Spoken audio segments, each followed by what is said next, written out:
और आज के इसी न्यूज के परिप्रेक्ष्य पर, समाचार के परिप्रेक्ष्य पर, न्यूज चैनल्स के परिप्रेक्ष्य पर बात करने के लिए मेरे साथ दो खास मेहमान हैं। मेरे साथ मनोज गैरोला साहब हैं जो कि हमारे एडिटर इन चीफ हैं, साथ ही साथ मेरे साथ एनके सिंह साहब जुड़े हुए हैं जो ब्रॉडकास्ट एडिटर एसोसिएशन के सेक्रेटरी जनरल हुआ करते थे। मनोज सर, सबसे पहले मैं आपके पास आना चाहूंगा। मैं समझना चाहूंगा कि एक नया वर्ड कॉइन किया जा रहा है, टॉक्सिक कंटेंट।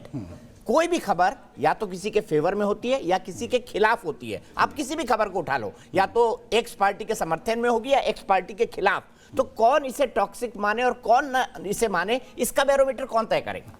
देखिए दीपक, ये बात है कि ये एक बहुत ही सब्जेक्टिव मैटर है।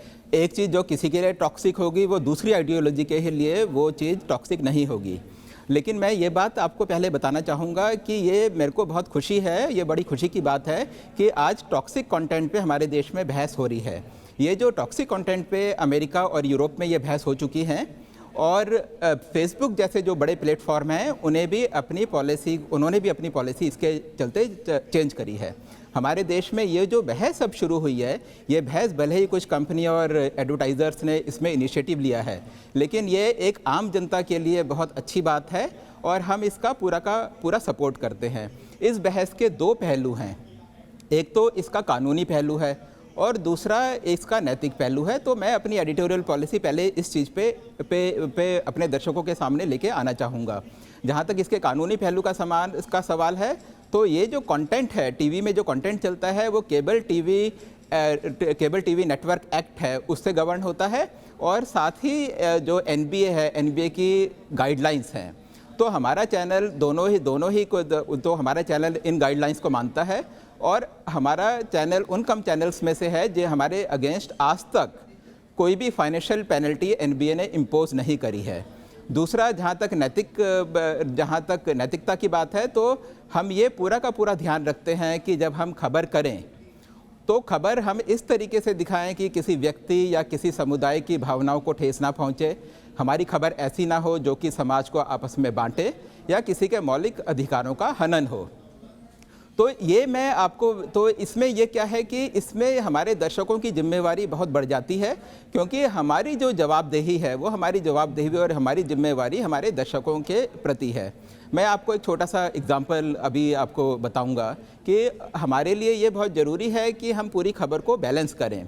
फॉर एग्ज़ाम्पल, जब हमने हाथरस की खबर दिखाई, वो आप ही के शो में थी, तो हमने दोनों फैमिलियों को एक साथ बिठा दिया। हम पहले चैनल थे, बाकी जो चैनल थे या तो वो एक्यूज्ड को या तो वो विक्टिम्स को दिखा रहे थे, और कुछ चैनल ऐसे थे जो एक्यूज्ड की तरफ से पैरवी कर रहे थे।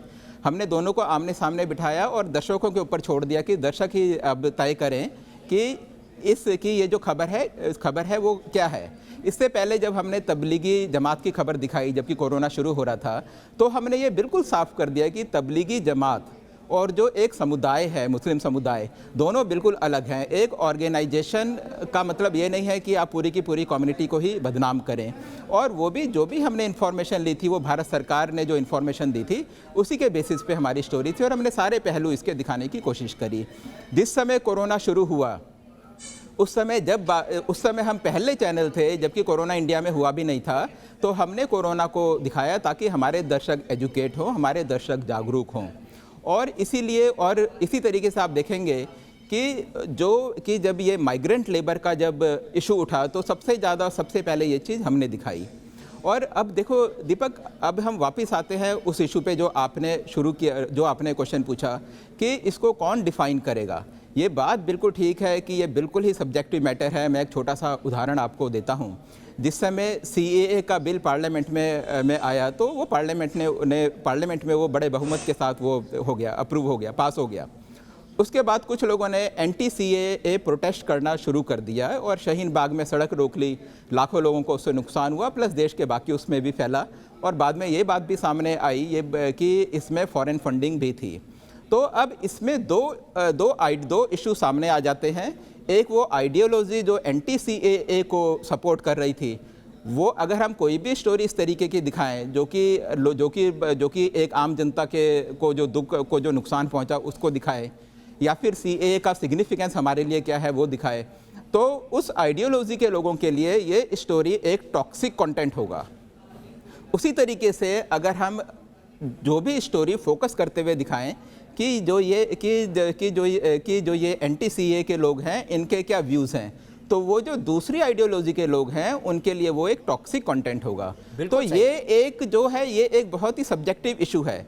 तो एक टीवी चैनल होने के नाते, जिम्मेवार मीडिया हाउस होने के नाते, हम दोनों साइड दिखाते हैं, जो कि हमने किया, और अपने दर्शकों के ऊपर छोड़ते हैं कि दर्शक खुद ही डिसाइड करें, इस बात को समझें कि क्या चीज़ ठीक है, क्या चीज़ गलत है। इसमें सबसे बड़ा रोल, दीपक, मेरा मानना है कि हमारे दर्शकों का है। हम चाहते हैं कि दर्शक हमारे साथ जुड़ें, हमारे साथ सोशल मीडिया के माध्यम से जुड़ें, अपनी बात हमारे पास पहुंचाते रहें, ताकि हम लोग अपना काम एक ट्रांसपेरेंट तरीके से और एक जिम्मेवार तरीके से कर सकें। और जो टॉक्सिक कंटेंट, जिसकी जो भी उसकी डेफिनेशन है, या जो भी उसको हम माने, वो हमारे यहाँ कम से कम चले। और मैं, दीपक, चाहूँगा कि हमारी जो देश की बहस है, जो हमारे सबसे अभी प्राइम शो है, उसमें हम लोग किस तरीके से दर्शकों को जोड़ते हैं और किस तरीके से खबरों को बैलेंस करते हैं, ये आप हमारे दर्शकों को अभी बताइए।